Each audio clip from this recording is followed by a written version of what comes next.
Dear students, today we will start next topic of chapter 2 in history.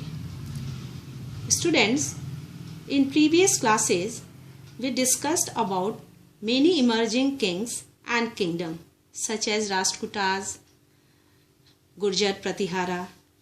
Chola dynasty was one of them. Today we will study the Cholas in detail. Cholas were from a small family known as Mattarayur of Urayur, a place founding in South India. They were subordinate of the Pallava king of Kanchipuram. But later on, the Cholas occupy a vital place in history of all the kingdoms.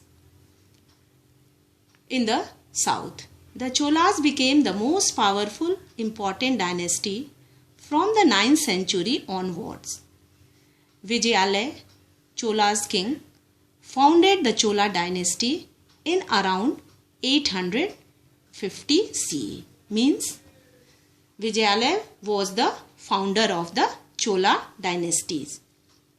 He built the town of Thanjavur and a temple for goddess Nishumbha Sudini.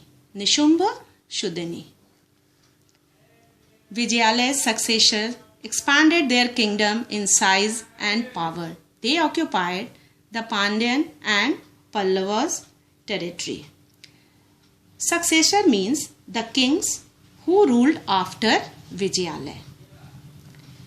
Credit for paving the way for a glorious Chola rule goes to Rajaraja Chola and his son Rajendra Chola. This line says, the credit for making the Cholas dynasty as very large and powerful goes to Rajaraja and his son Rajendra I. Rajendra I, considered the most powerful Chola ruler, became in 985.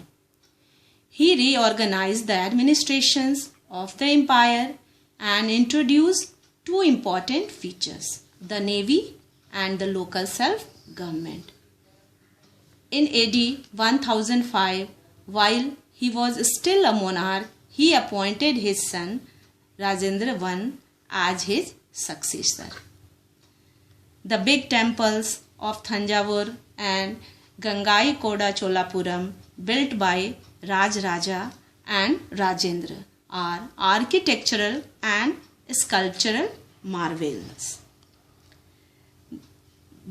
These temples, means Thanjavur and Gangaikoda Cholapuram, were very massive and beautiful, built by Rajaraja and Rajendra. These temples were not only places of worship, they were the centers of social life and economic activities as well. These were centers of craft productions. Festivals were celebrated in the temples. People met there to discuss social problems and solve issues. Temples also became centers of political power. Student, this paragraph says, as we know, temples are places of worship, but at that time, temples were used for moreover works. Some of these mentioned above. Temples were also given land by rulers or by others.